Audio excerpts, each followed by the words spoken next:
Hi everyone, I'm Dia Thomas, and I want to start out by genuinely thanking each and every one of you for watching, participating, sharing, engaging in this event. And thank Michelle DeKaiser. You've done a phenomenal job, and it's been so amazing and inspiring and uplifting to hear all of your stories and connect. It's been really special. So today I will be talking about balancing your masculine and feminine energies with a focus on your feminine energy, how to heal it, how to honor it, and how to utilize it more. We are in a society right now that where women for far too long have been caught up in a cycle of this relentless activity, feeling like they constantly have to be doing, performing, and hustling to achieve success. While this approach can yield impressive results and get you places, get things done in the short term, it can, in the long term, lead to burnout, chronic health issues, and mental health challenges such as depression and anxiety, and even, worse mental health conditions. So I'm not sure if any of you have experienced burnout or have been dealing with chronic health issues. I know I have, and I'm going to share a little bit of my story and how I realized that my health conditions that I've developed now in life, and I am in my 30s, are a result of me living in my masculine energy much too heavily throughout my life. And I never gave myself time to balance and rest and heal and receive and slow down, which is embracing your feminine energy. So I grew up in an area that in Washington, D.C., where my peers, the environment I was in, it was very fast paced. A lot of success, a lot of pressure to succeed and be the best, that type of thing. So from a very young age, I remember even before high school, I was already worrying and kind of like trying to learn how to play the viola, which is like a small violin for those of you who don't know. But and you know, I've been riding and competing in equestrian jumping for many years, and I was competing every weekend in various places around the country. That required a lot of discipline, a lot of work. On top of that, I was studying to get the best grades that I could, take all the advanced AP classes I could in high school to get the best grades and look the best for when I applied to colleges, to get into, the best colleges. And that takes a lot of masculine energy. That's a lot of doing, a lot of studying, pushing yourself to study and pushing yourself, if you remember the SATs, to prepare for those. And on top of that, I have struggled with, as strange as this is going to sound to some people, a running addiction, excuse me. Since I was about 13 or 14, I've been running every day. And it got to the point where I remember in college, I was sometimes running 2 or 3 times a day, like 18 or so miles. I would like lose count, which is really, really, it's healthy to exercise your body and run, but to that extent, it's especially running, there's a lot of impact. That's really not good for your body. But that, running every day and pushing yourself that much, it's great, it's healthy in some ways, but that's an example of something that requires masculine energy. So you're going, you're hustling.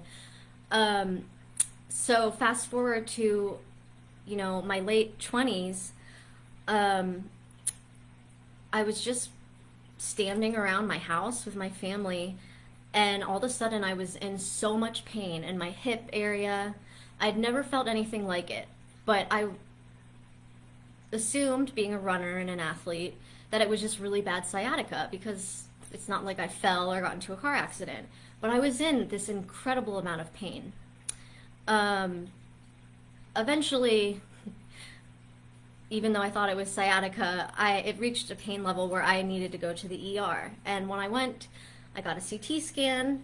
The doctors come back looking very perplexed, and they're like, "You said you had no trauma, no car accident, etc., but your hip all the way through your femur is severely broken, and we're going to admit you right now for emergency surgery. And so I basically developed osteoporosis at a very young age, which is incredibly rare. It's like a degenerative bone disease.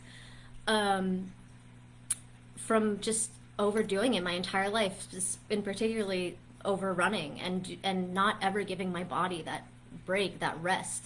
So the universe basically was like, okay, your hip's gonna break, and you're gonna be forced to stop running and look inward a little bit and slow down because when you break your hip, you have to have major surgery, and that also entails a major recovery where you're not able to get out of bed for a long time and all of this. So, and that led to 3 more huge hip surgeries.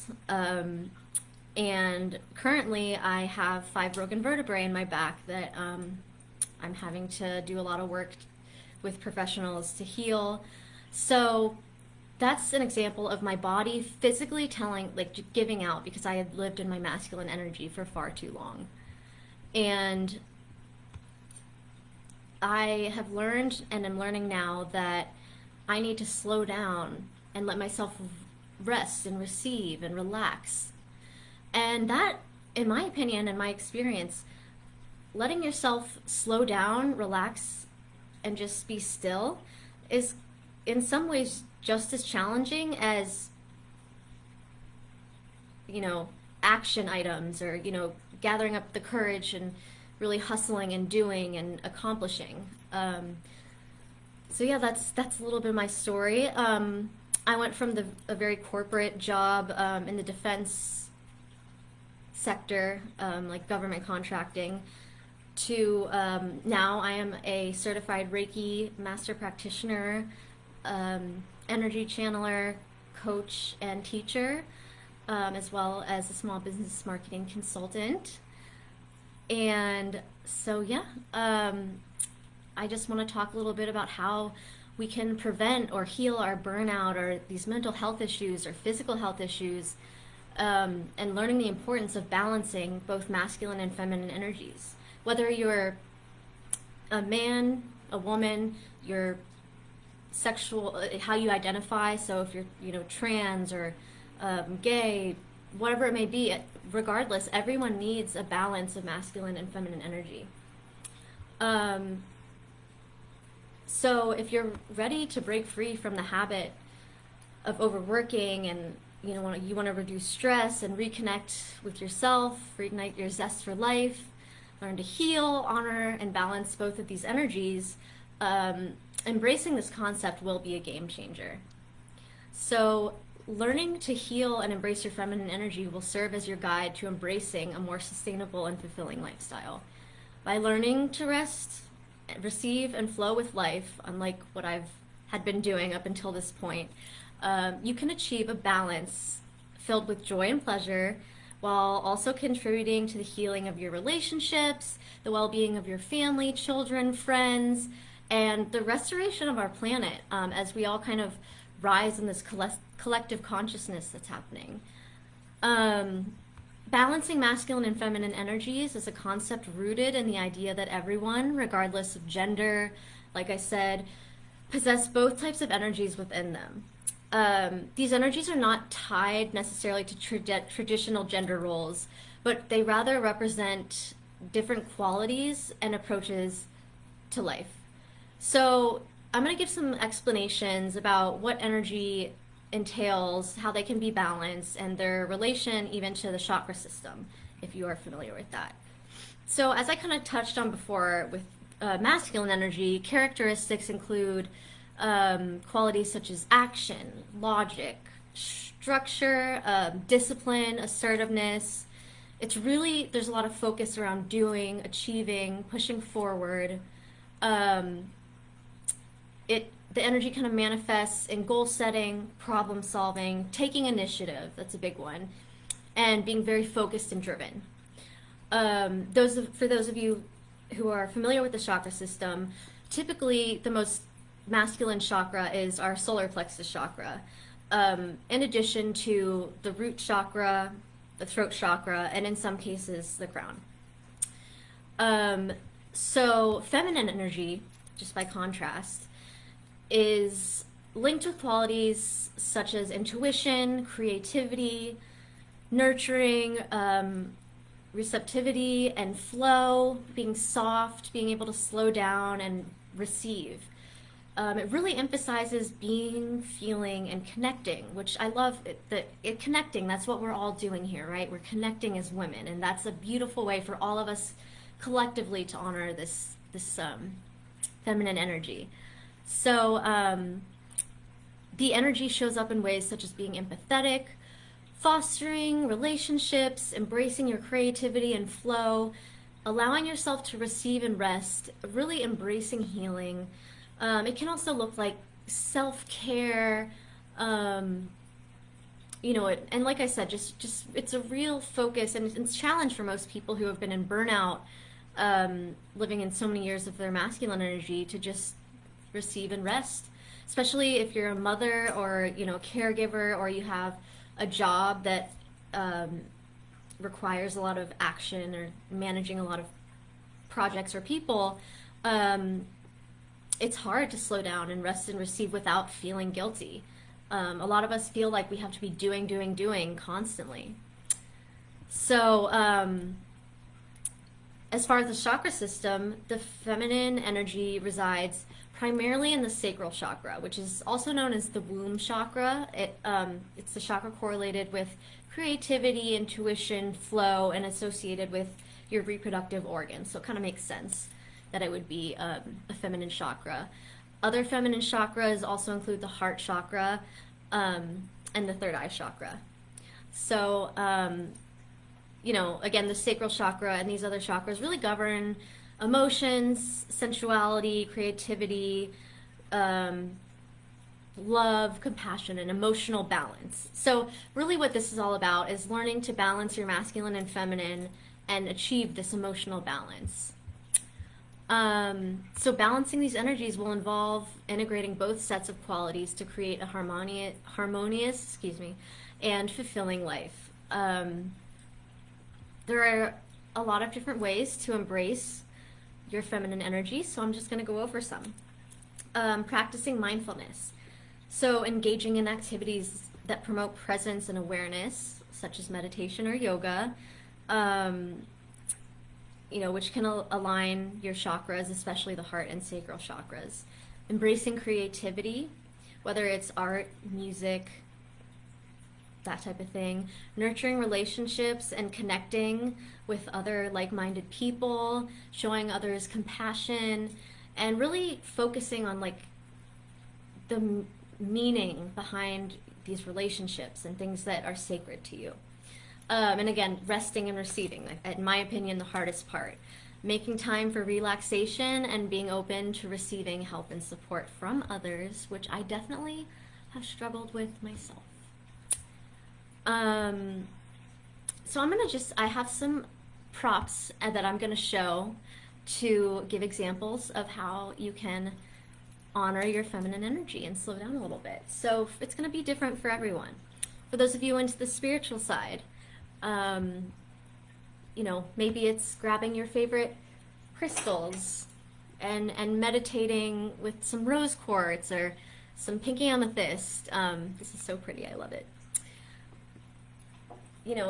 Like I said, mindfulness practices. Maybe, this is a jade facial roller. Maybe it is embracing a self-care routine and, spending a little extra money on a facial moisturizer, some product that makes you feel good and that you encourages you to embrace a routine that you can stay consistent with every day. Something I have started doing, and I know a lot of you, including Michelle and I both actually have this deck. It's the Rose Oracle by Rebecca Campbell. And, sorry, I'm having a little technical difficulty. Okay. So even just learning to pull cards for guidance and support from an oracle deck, or pulling guidance and support from your support system and community. My favorite way to heal, personally, being a Reiki practitioner and having a practice of my own, is, and I am also a massage therapist. Um, you know, receiving massage, receiving Reiki, healing your body, healing your chakras. Some people do that with sound healing or music. This is a tuning fork. So,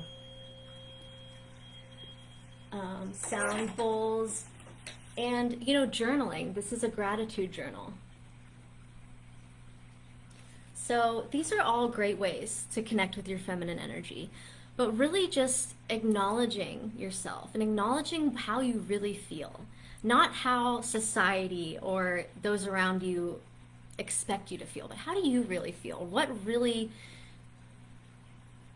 speaks to your heart, and what message as a woman do you want to get out there by embracing both your masculine and feminine energies?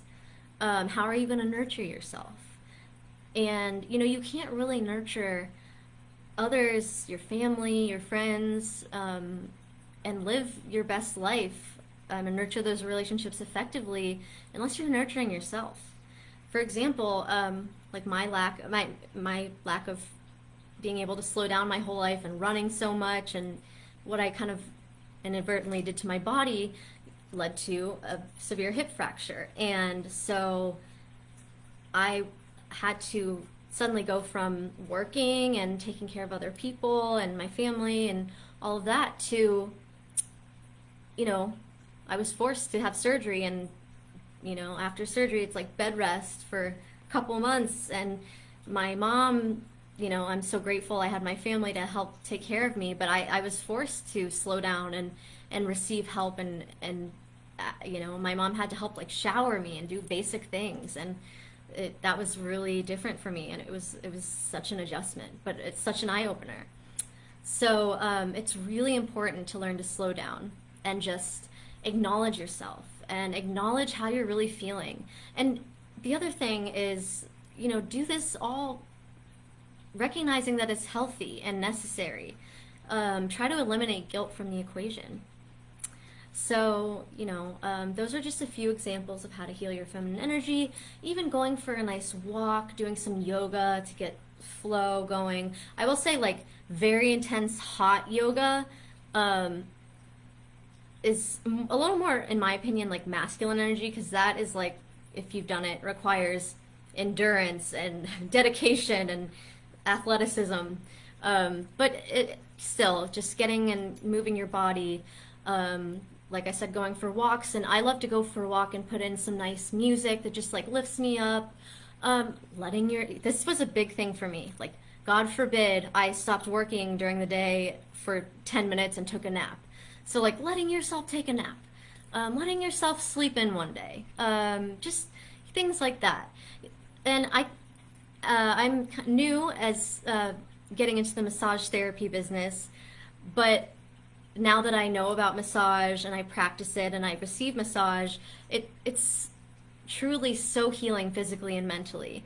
And it really showed me, oh, like this is a way to slow down. So whatever way works for you. If you're like me and your mind is very racy and you tend to be masculine oriented and action oriented, tough slowing down, you are not alone. And there are different ways to learn. You just have to reflect and, decide, how can you honor your body? How can you slow down? How can you reignite that passion in your soul? And at the same time, you can still be able to call on this masculine energy when you need to, get things done at work or do things for your family. But learning which energy is better to pull from at the time, masculine versus feminine, that's very crucial in staying balanced. So a lot of us really have been living in our masculine energy much too intensely and for far too long. So I encourage all of you to reflect on this and see if there's opportunity for you to find a better balance and, honor your feminine energy more and see what happens. See what happens if you just make a few changes and embrace a few activities that activate your feminine energy. I guarantee you'll see a difference and you'll start to feel more level-headed and clear-headed, in tune with yourself and compassionate and able to really step up your game in your masculine energy when you need to, because having that balance really enables you to go from masculine and feminine when you need to do so, and that's very important. So I just want to thank you all so very much, not only for listening to my talk, but also for participating in this amazing virtual event. I had such a great time helping Michelle with this event, and watching Michelle just orchestrate this, and watching all of you do your speeches and engage with each other, excuse me, has been amazing. So thank you so much, and I just want to include a free gift. I will put it in the comments, but it is a free 30-minute distance remote Reiki healing session, and I will also do a reading or assessment of your chakra system and where your imbalances and issues lie, and we can work on healing some of those. So feel free to reach out if you have any questions regarding this topic and if you are interested in receiving my free gift.